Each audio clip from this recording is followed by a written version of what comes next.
你是一个很拼命工作的人吗？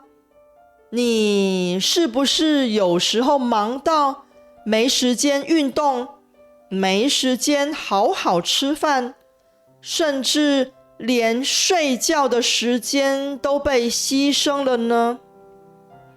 前阵子我看到一则让我印象非常深刻的新闻，一位成功的47岁创业家，某一天到国外出差，却在睡梦中忽然离世，再也没有醒来。离世就是离开人世，也就是死亡的意思。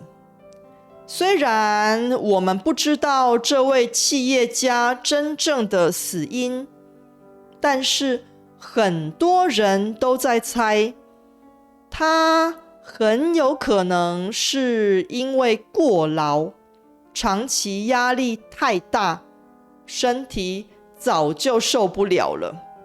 过劳就是工作太多、太累，让身体和心理都承受不了，最后生病，严重的话甚至会死亡。这就是俗称的过劳死。今天我们就来聊一个很重要的话题，过劳。今天是 Mandarin Monday， 欢迎来到 Making Sense of Chinese。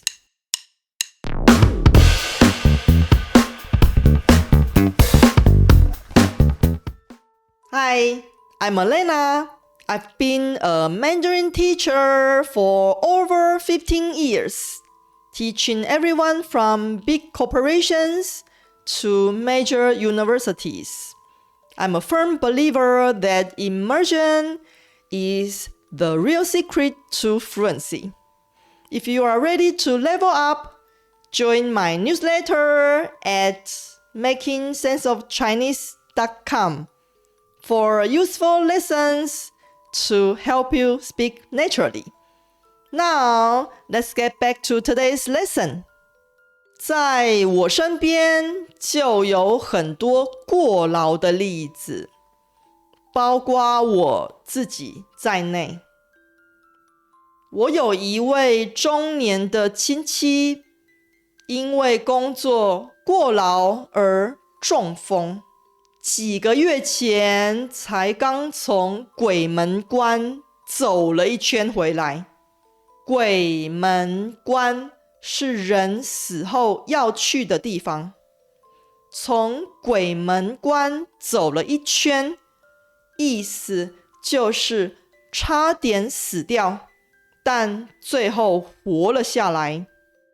我自己就是一个不折不扣的工作狂，有好几次我因为工作太多，身体撑不住而生病，甚至进过急诊室。医生还建议我开刀。开刀就是医生在我们的身上动手术。很多严重的疾病都需要开刀。在开始当 YouTube 创作者之前，我已经教了10几年的中文。最忙的时候，我从早上6点就开始上课，一直到晚上12点，几乎一整天都在工作。我没有时间好好吃饭、睡觉，更没有时间运动，有时候连上个厕所也要用跑的。结果呢，我的身体不堪负荷，最后终于生病了。不堪就是受不了的意思。但是身体稍微复原以后，我并没有减少工作，反而变本加厉。我只是把实体课减少了，却增加了很多线上课。变本加厉，就是变得比以前更严重。后来我因为长时间用电脑，得了腕隧道症候群，也就是俗称的滑鼠手。不止这样，我的肩膀也严重发炎。有好长一段时间，我的肩膀和手每天都痛得不得了，不但没办法举手，连晚上睡觉的时候翻身都会痛到皱眉头。最惨的是，我辛苦赚来的钱有一大半都拿去付医药费了。我可以选择开刀，但那只是治标不治本的方法。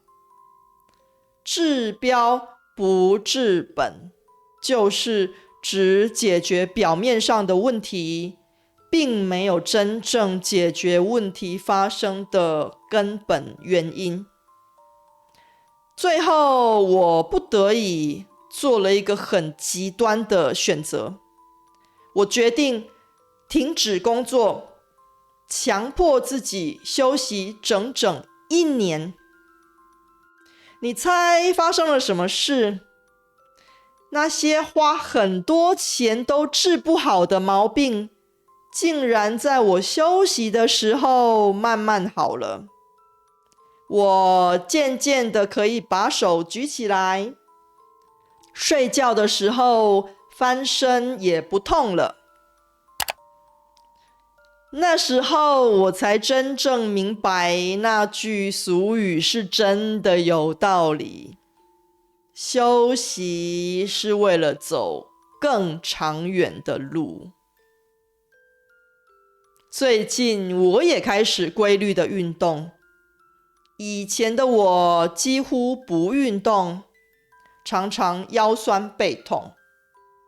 现在我每周都会上1堂舞蹈课，身体状况明显变好了，体力也比以前好很多。努力工作赚钱虽然很重要，但是健康的身体更重要，你同意吗？你也是一个工作狂吗？你平常是怎么照顾自己的健康呢？欢迎在留言区分享你的经验。I hope today's lesson gave your Chinese a nice boost. You can get the lesson transcript with Pinyin and Zhuyin, a Mandarin vocabulary database, and other study materials at makingsenseofchinese.com/EFP. Ready for the next step? Check out this playlist and keep learning with me. See you there!